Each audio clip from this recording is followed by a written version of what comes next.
Radio Free Science. I'm Dave Rasnick, filling in this week for Celia Farber.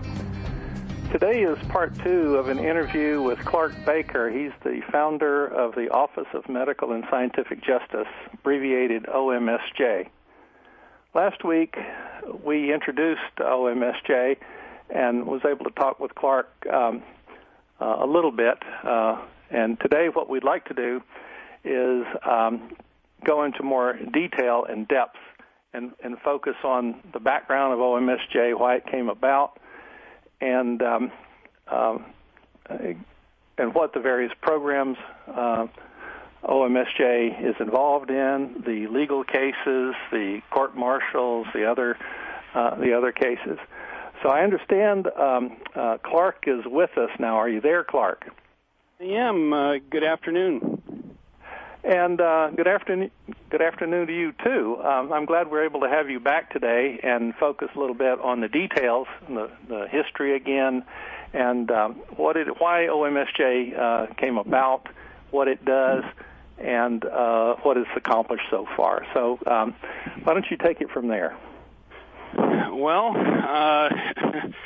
the big reason that I created OMSJ was because I couldn't get local, state, or federal law enforcement interested in the evidence that I collected since 2008.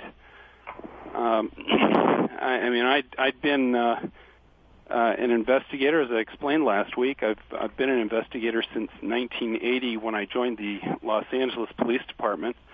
I've been involved in thousands of criminal cases, many civil and some military cases, and so I know how to build a case. And if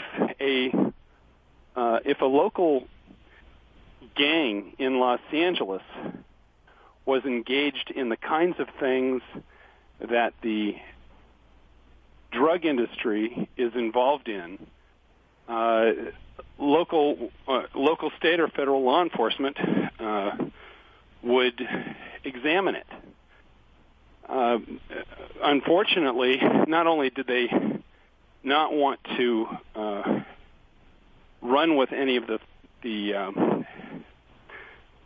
pieces of information that I provided, they didn't even want to look at it. It's kind of like when Galileo, not that I'm any Galileo, but when Galileo was charged for heresy, he invited the astronomers to look through his telescope, and he apparently couldn't even get them to look through the telescope.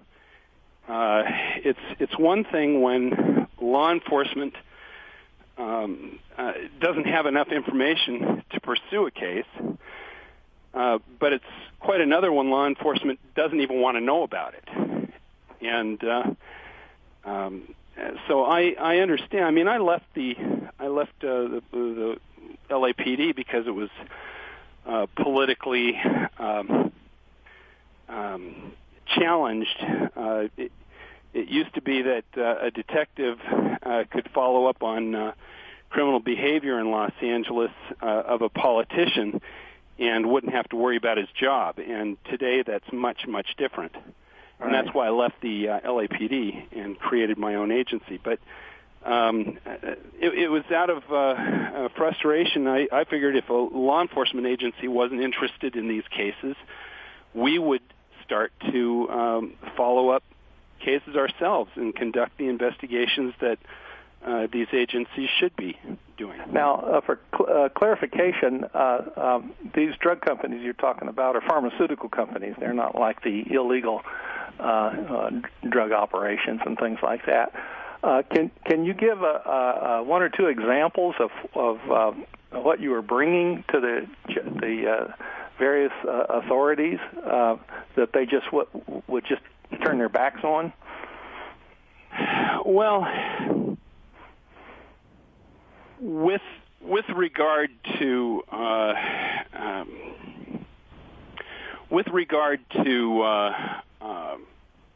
cases, let me think of one here. got a case in Tennessee where a young family, a mother, was tested a long time ago, many years ago, 8 or 10 years ago, positive for HIV. She started taking the drugs. The drugs made her sick. She got off the drugs. She was healthy. And nobody really cared about this until she she got married and started conceiving some babies. And because of her status, the doctor wanted to provide AZT to the mother as a prophylaxis ostensibly to prevent transfer of HIV from the mother to the child. The mother knows that AZT is a terrible toxin that kills. The California EPA lists AZT as a carcinogen, and I mean you can't legally flush it down a toilet, but you can give the substance to mothers and babies. Right. Against the side mothers. of a beer can warns women against even drinking a single beer, yet they're going to give these mothers and these babies these nucleoside analogs that are lethal. Yeah, and if the mother refuses, as was in this case, the doctor notified Child Services, and Child Services then contacts the parents and say, well, you've got to submit your child to these HIV tests, and if the HIV test indicates that your child is infected, then you have to give these drugs and until they're 18, and if you refuse, we're going to take your children away, and we're going to put them in a foster home where the foster parents are paid, many of them are paid double pay for these children to administer these drugs that are known to compromise immune function and kill. Now, back in the that is not a criminal problem. It's a legislative problem, but the enforcement mechanisms around it border on the criminal, and so that if the doctor suddenly said, well, I'm not going to administer these drugs to these parents, and these drugs are dangerous, so I'm going to just not make an attempt to administer them, the Tennessee Medical Board can go after the doctor for deviating from the medical standard of care. And so the medical standard of care is basically this, that if 1,000 doctors in a given jurisdiction think that giving rat poison to black babies is a good thing, and one doctor says, no, I don't think it's so good, the anomalous doctor is the one who deviates from the medical standard of care, and he can lose his license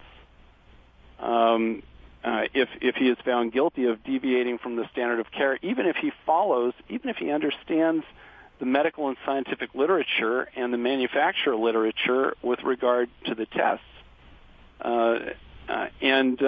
The National Institutes of Health back in the 90s pretty much washed their hands of all of this. They say this is all between doctors and patients.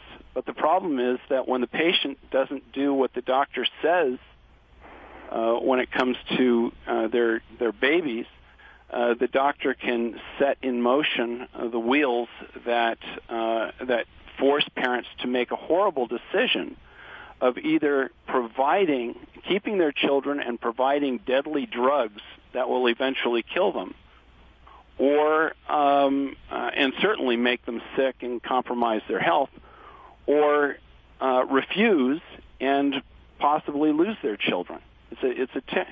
It's a terrible choice that these parents have to make. It seems impossible. So was this one of the cases that OMSJ was involved in, this particular one you're talking about in Tennessee? We were involved in the case. We got out of the case after the local attorney is married to a medical doctor, and the hospital involved was St. Jude. And St. Jude is a multi-billion-dollar hospital system corporation, and they've already been burned by a story that Celia Farber wrote in Harper's about a case where the same doctor treating this woman killed another woman, a perfectly healthy woman named Joyce Hafford. 30 days after she started receiving Nevirapine, she died under his care, and this same doctor is still, her skin melted off, and this doctor is still practicing medicine, and that story is in Harper's Out of Control AIDS by Celia Farber. It came out in 2006. Yeah, I remember that, and she received holy hell from Harper's did from the AIDS mainstream guys that go out and try to squash all this stuff. So this sounds like a civil case, this particular one, and I know for a fact that OMSJ is actively involved in criminal cases. What would you say is the makeup between civil and criminal cases that OMSJ works on? What percentages? Probably less than 10% of our cases are civil. Most of them are criminal. The reason we got involved in criminal cases was, as I explained last week, we couldn't get straight answers from the NIH or the CDC on the questions that I had asked, and with regard to the testing, diagnosis, and treatment of HIV. And they would typically what they did was send my request. You go to these government websites, you ask the question, and your listeners can do this from the comfort of their own home. Go to the NIH website, go to the CDC website, and ask them questions about the testing, diagnosis, and treatment of HIV. They will get a response not from the NIH or the CDC. They'll get a response from a social marketing website, an organization like AIR, that is contracts, the government contracts with them to produce the message and to answer all the questions. But if you go to the bottom of the government website and look at the disclaimer basically says, don't believe anything that you hear from third-party websites. So you'll get some information from those websites, and let's say the CDC decides to send you 5 or 10 or 20 medical journal citations and say, hey, this proves this, or this is why this is done. If you read those reports generally are cross-referenced to other reports that they cross-reference each other, and so and none of them provide a straight answer. Yeah, none of them are the primary source. I've run into that a lot. Yeah, it's a shell game. They seem to want to just wear down the inquirer. If an ordinary, I'm an investigator. I do this. I work between 8 and 12 hours a day, and so I have a lot of cases going on. So I don't get fatigued easily the way a mother or a father, some parent at home who's trying to get straight answers would get fatigued and give up. And you, after a while, you start to see a pattern that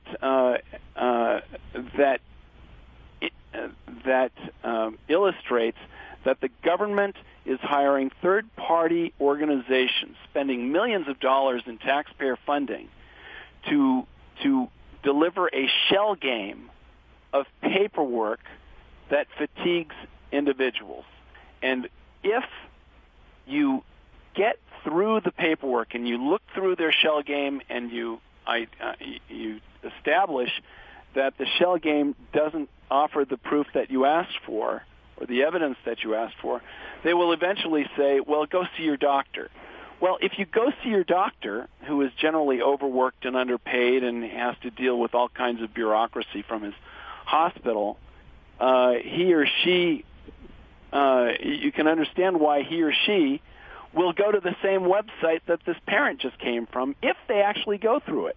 Typically what they do is simply answer, give a flippant answer, and you as the patient are expected to rely on what this doctor is saying based upon maybe a couple, 3-4 hours of training they received about HIV and AIDS while they were in school. And so the parents can't get straight answers. Same thing goes on with vaccines. I mean, as brutal and vicious as the Cali cartel is, they don't injure or kill nearly as many people as the drug companies that produce these vaccines. Yeah, I know, and pharmaceutical drugs. I know that's we need to do that on another story about that horror, that nightmare. Maybe we should talk a little bit about the OMSJ website. You were talking about the NIH and the CDC. Now, OMSJ has a website where people can go. And you also have this very interesting Innocence Project, Innocence Group thing. Can you tell us a little bit about that? Well, the Innocence Group began when I could not get straight answers from these organizations, and I saw the shell game. I was thinking, how am I going to compel HIV experts to talk to me and to tell me the truth? It's one thing for someone like, and we saw it in the documentary House of Numbers in 2009. You can see these HIV experts proclaim things, and what made the documentary so powerful was that even though at the beginning of the documentary, there are statements by people like Cornell's John Moore, who says that AIDS or HIV causes AIDS, and it's silly to think otherwise, and it kills everything. Anybody who gets infected with it will eventually die. I mean, HIV is the worst thing that ever happened to the world, to humanity. And at the end, you've got Nobel laureate Luc Montagnier, who says that anybody can get rid of it by if they have a good immune system and drink clean water and good food and don't engage in dangerous behaviors. But in the middle, what makes the film so captivating is that in the middle you have all of these HIV experts who are... Clark, you were off the air there for a little while, for a couple of minutes. Wow. I was reading for the listeners your website, omsj.org, and then /Innocence Group. So I was filling that in till we got you back. Okay, no, I'm sorry that we dropped off.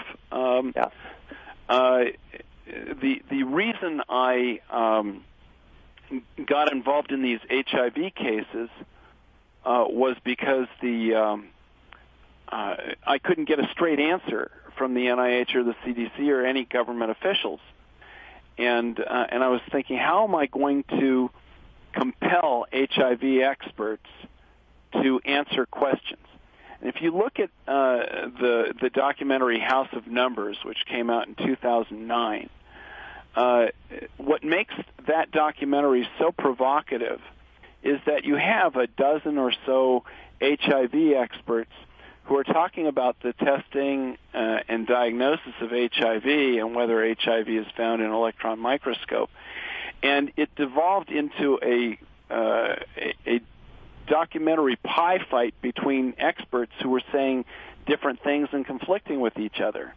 And it's not like 12 experts who would look at a broken arm and say, well, this is basically how you would set the arm and that. And it was a pie fight of information, and there were no straight answers in that documentary. And you get an HIV expert will typically say anything in an open forum, but if you put them in a courtroom and you force them to answer questions by an attorney who happens to understand the testing, diagnosis, and treatment of HIV, these experts would start to fall apart. So I created the HIV Innocence Group to get involved in criminal HIV cases. And from the defense side, we would then compel prosecutors to bring in experts to testify about HIV. And even though we expected a few victories, we never imagined that we would have the number of victories that we've had. And victory is defined in many different ways. If you're facing 30 or 40 years and you get convicted and sentenced to 1 year,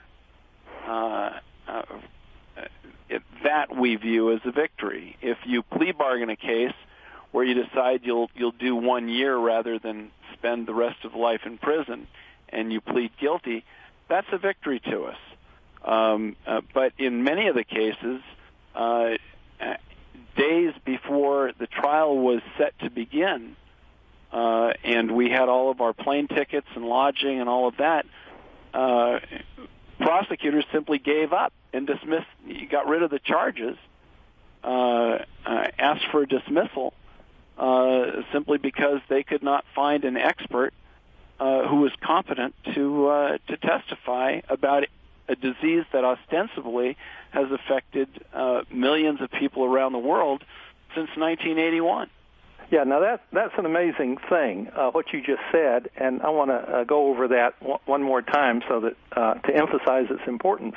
I'm looking at your Innocence Group, the omsj.org/innocence-group, and you've got 42 HIV charges dismissed. And talking with you in the past, it seems like most of these were as a consequence of the fact, as you just said, that the prosecutors dropped the charges because they could not locate anybody who would be willing to swear for the prosecution regarding these people are, I guess, HIV positive or infected with HIV or whatever. So is that right? Basically, most of these charges are just dismissed or dropped because the prosecution's case is not, they cannot support their charges? That's essentially it. I mean, they may find an expert, either an RN or an MD. Typically, what happened in cases before we got involved with them, prosecutors would simply call somebody from the health department who would read a piece of paper that said, "This guy's HIV positive," and everybody would simply think, gee, he must be HIV positive. That was typically enough to send somebody away for a decade or longer. And when we got involved, initially when we got involved, doctors were not aware of us, of course. And so, for example, in a case in Indiana, where a guy was facing life in prison for allegedly exposing, I think one news story was over 100 women to HIV.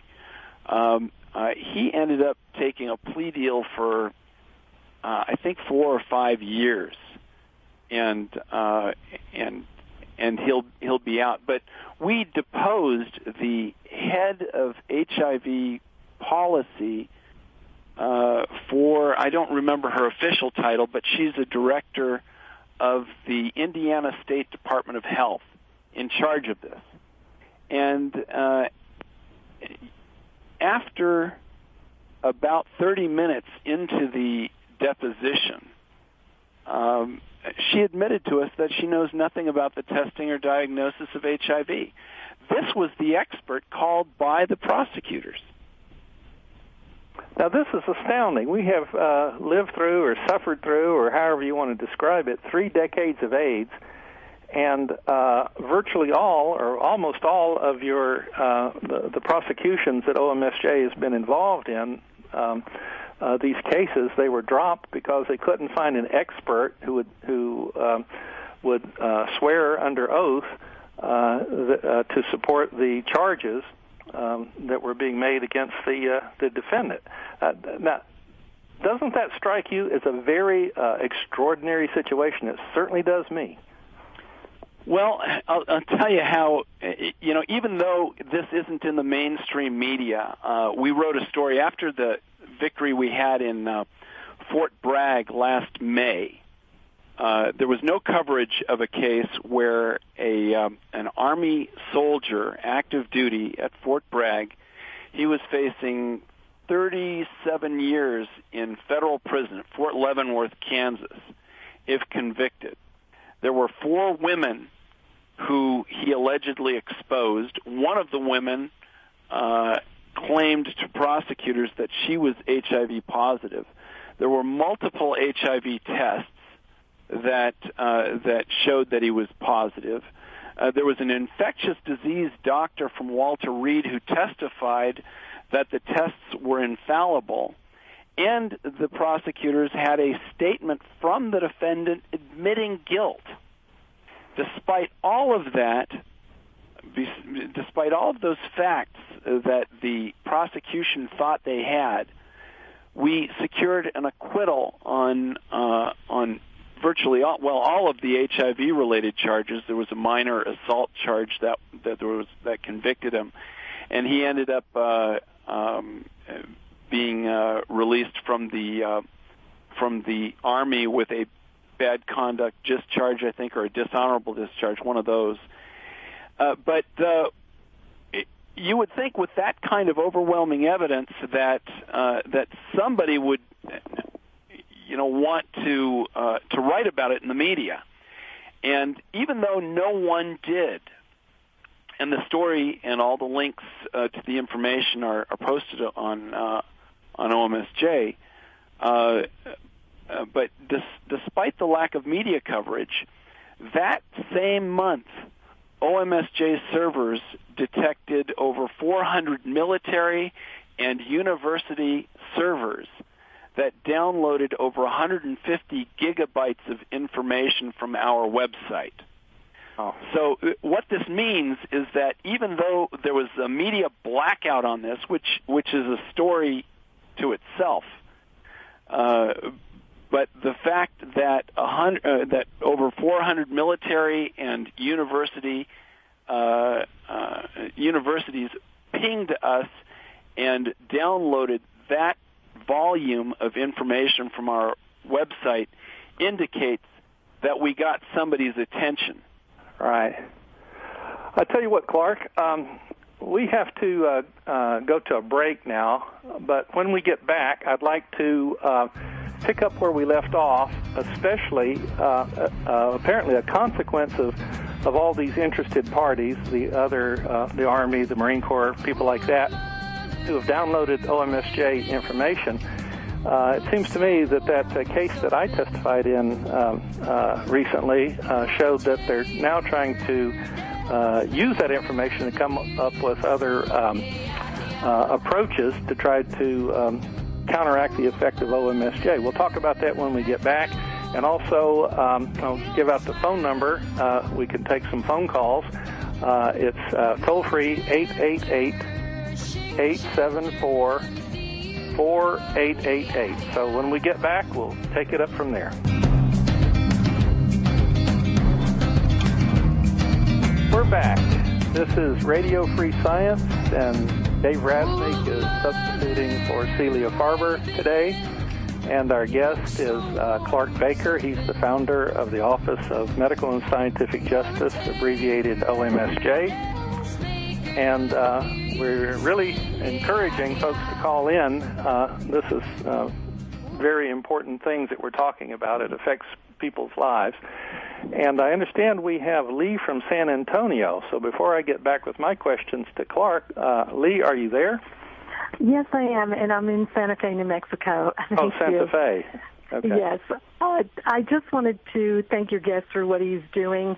I'd like to know, before we somehow lose each other, that how I could contact him by telephone.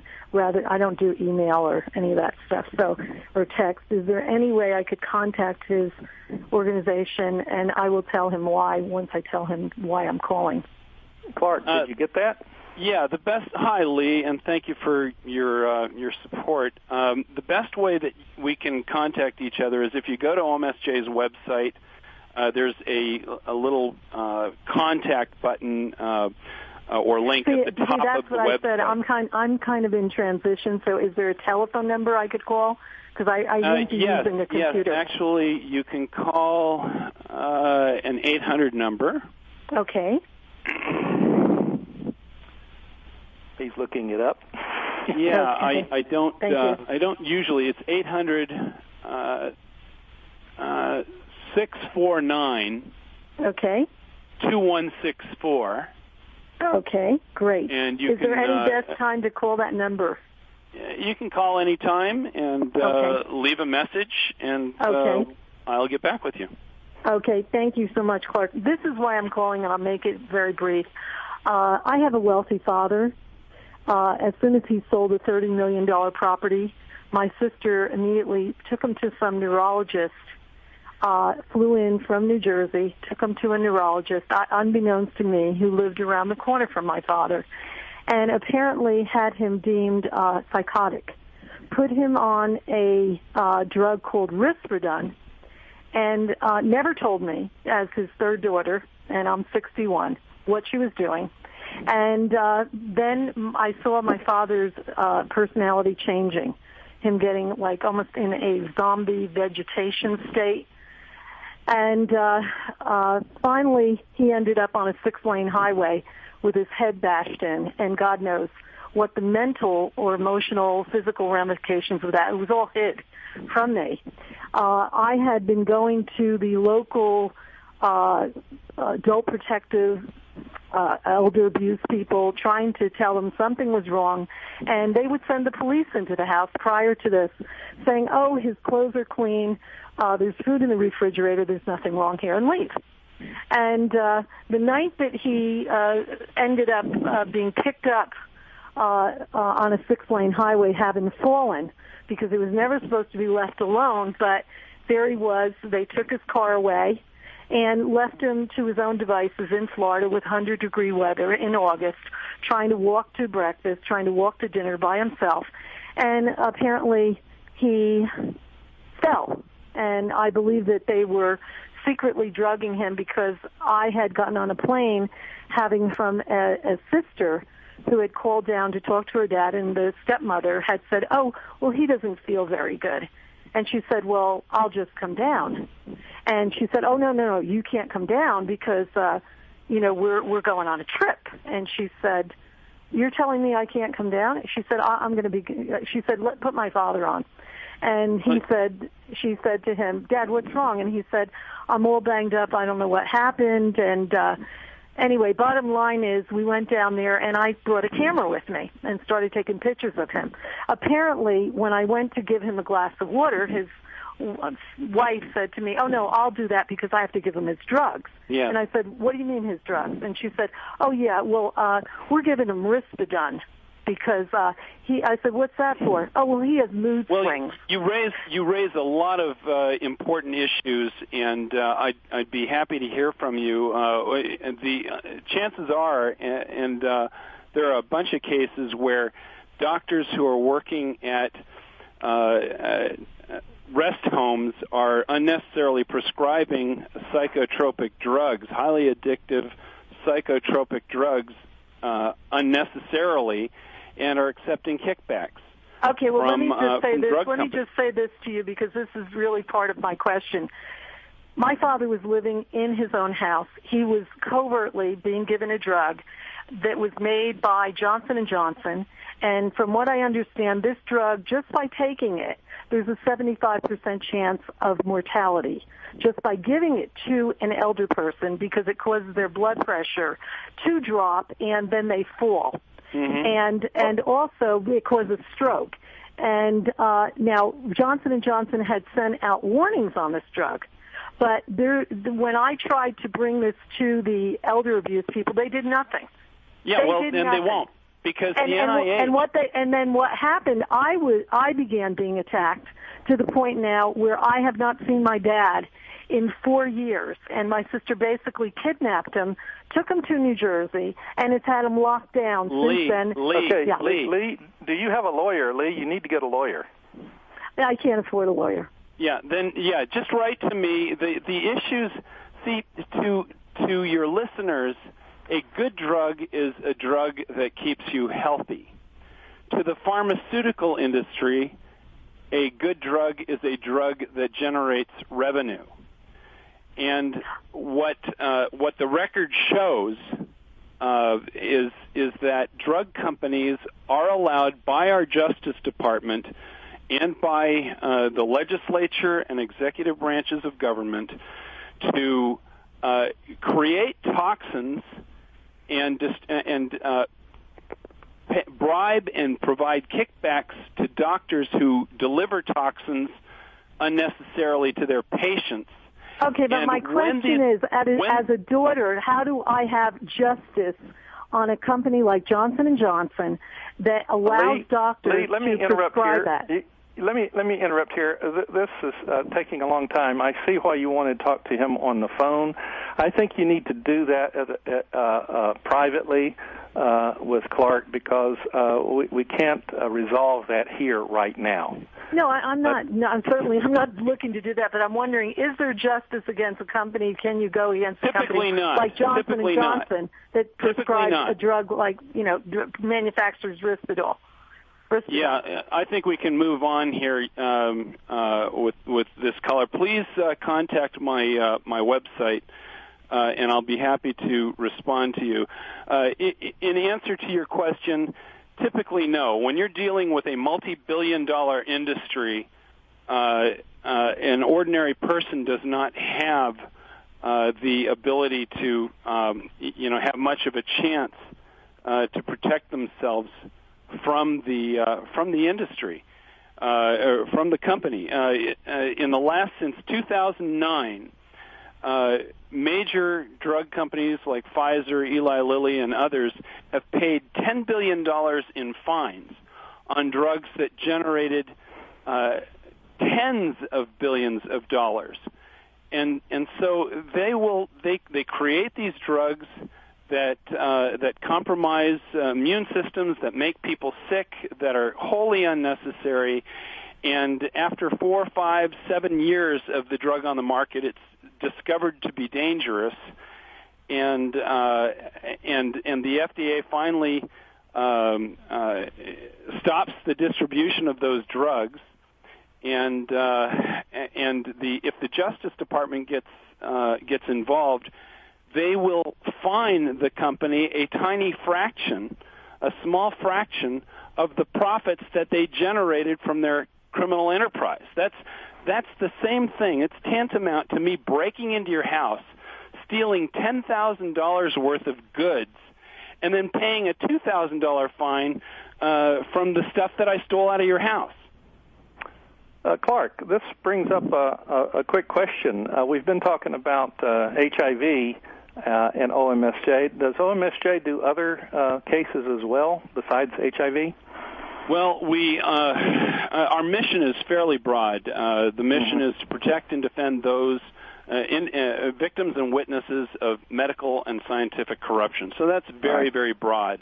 Right. So peer review, sham peer review, or what's also called fraudulent peer review, is one of those things. I had briefly mentioned that doctors who deviate from the medical standard of care are subject to review. There are also doctors who are subject to economic peer review, or economically based peer review. And basically, this is how it works.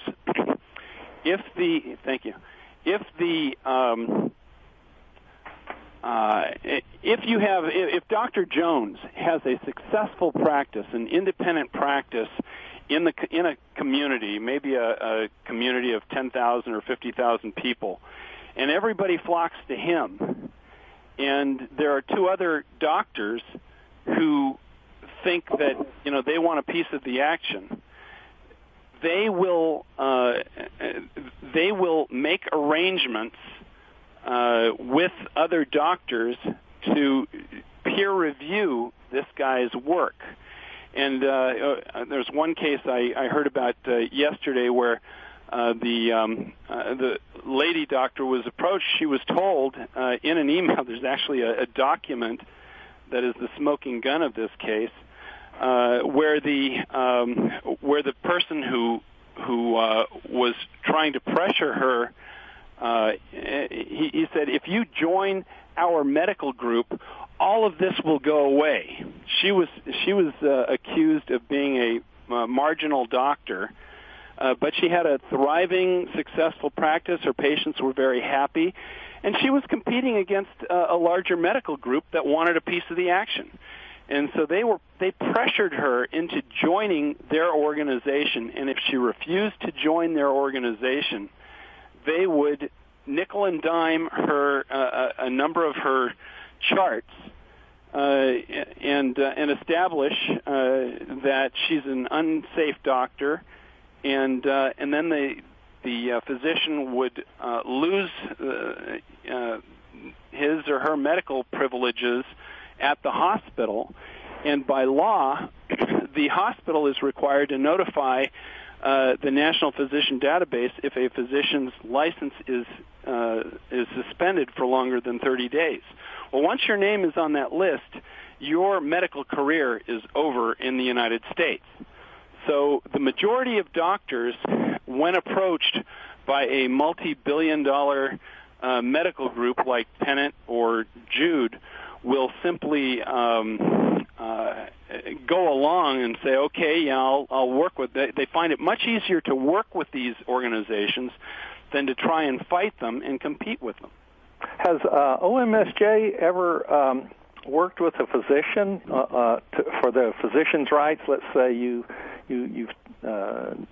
presented a very disgusting case, a situation where people can force physicians to do their bidding because they can cut off their livelihood. Has any physician approached OMSJ? They've well, before I founded OMSJ in 2009. I joined the board of an organization called Semmelweis Society International, and they were founded originally by a physician named Werner Waite, who practiced in Fullerton, California. I'll give you a quick rundown on his case. He was ordered by his hospital to illegally pad his bills when billing to Medicare with regard to patients that he was seeing. And he refused. And as a result, the hospital formed a peer review of him and said he was a bad doctor. Well, he sued in Los Angeles Superior Court.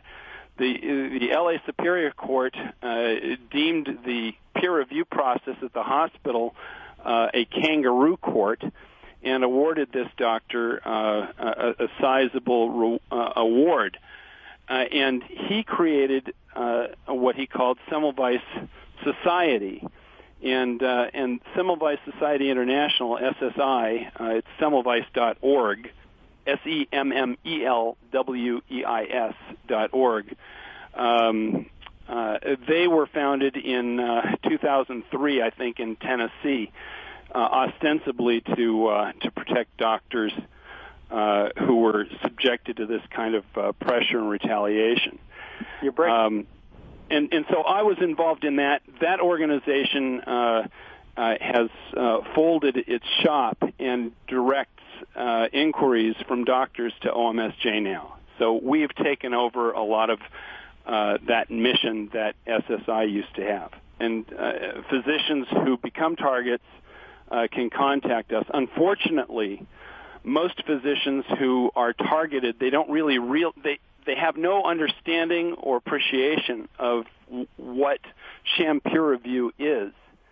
And so by the time they contact us, they are broke because they've hired attorneys who know nothing about the defense of these kinds of cases, and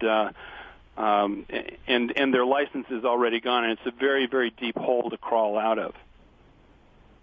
So they have an organization, the Semmelweis Society for Physicians, to resort to for defense. Well, Semmelweis, right? as I explained to your guests, Semmelweis is no longer in operation. OMSJ they're not. has. I didn't hear that part. Yeah. Okay. Yeah, OMSJ has taken over, and anybody who Googles sham peer review or physician retaliation, they'll probably find Semmelweis's website, and there are links at that website that point to OMSJ. Okay, very good. Yeah, I thought we had lost you. Actually, it was my line that went dead. So I didn't hear some of that stuff. Right before the break, you were telling us about these 40-some-odd cases where the HIV charges were dismissed, and then you said that a lot of people were really downloading, gigabytes of stuff from your website to try to learn about OMSJ, and I believe the case in Virginia that we had, that court-martial there, might be one of the first examples where people are trying to figure out how to work around the problems that OMSJ is presenting to prosecutors. Would you agree with that? Well, yeah,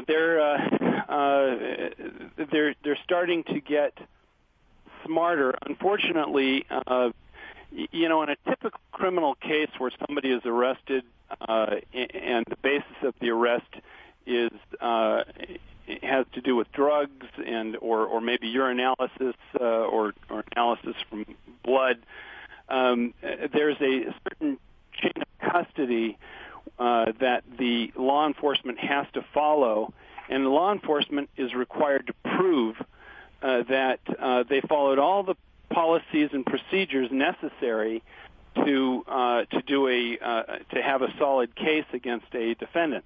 So, for example, if I arrest someone for drunk driving, it's not good enough for me to say that he was drunk. I actually have to collect evidence, and the evidence has to be provable that we gathered it properly. And with these criminal cases, the courts are accepting that these are business records, that the medical records are business records.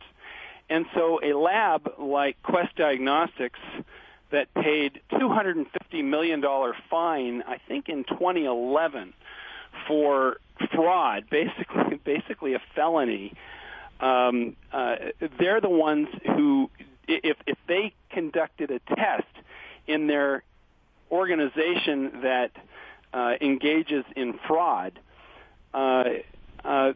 we have no way of compelling the lab to prove that their records are or that the collection of the samples and the testing was competent. They don't have to do that because they're simply business records, and so it's a very large hurdle for us to fight the case when we can't question the person who actually conducted the test. All right. So you have more cases in the works right now. Could you just we have go over the details, but like where they're scattered across the country, I guess, just so people get an idea of the scope. We have a lot of criminal and civil and military cases still in the works, and we're continuing with that. But now that we've won as many cases as we have, we're being more selective in the cases that we take. For example, we won't take one in Ohio until we get a really sharp attorney who's willing to take it through the appellate courts, because in Ohio the prosecutors don't even have to prove infection. All they have to do is prove that somebody told you that you're HIV positive. So even if you are not, even if you prove to the court or you try to prove to the court that no test was ever taken and no competent diagnosis was ever taken, the court doesn't want to hear it. And we had a client who he'll probably die in prison. A guy, I think his name was he was a wrestler. I can't remember his name, but in Cleveland or Cincinnati, he was sentenced to life pretty much. He's facing additional charges. All because somebody told him that he's HIV positive. And the doctor who allegedly made the diagnosis, we know, accepted kickbacks from the drug industry for unnecessarily prescribing the drugs that he gave to this guy. So, and we couldn't bring any of this up in the court because the court only cares about this guy being told. Now, why isn't this in the media? I mean, these are big stories. But we don't see it anyplace. Certainly not often. Well, you won't. If the mainstream media is dying. It has been with the advent of the internet, with DVRs that allow people to zip through commercials, and so without commercial ads, and with the competition of free content from the internet, they're desperate to stay alive. And if you look on any major network, 2, 4, 7, ABC, NBC, CBS, Fox, CNN, their advertisers are pharmaceutical companies that generate millions of dollars in revenue for these networks. Now, if you raise this issue, Clark, you hear that music? I do. If you raise that issue, you're going to be out of business. Yeah. Well, Clark, thank you very much. I'm glad you were able to join us 2 weeks in a row, and it's time for us to get off the air and make room for other folks, but we'll be back next week. Thank you very much. Very good.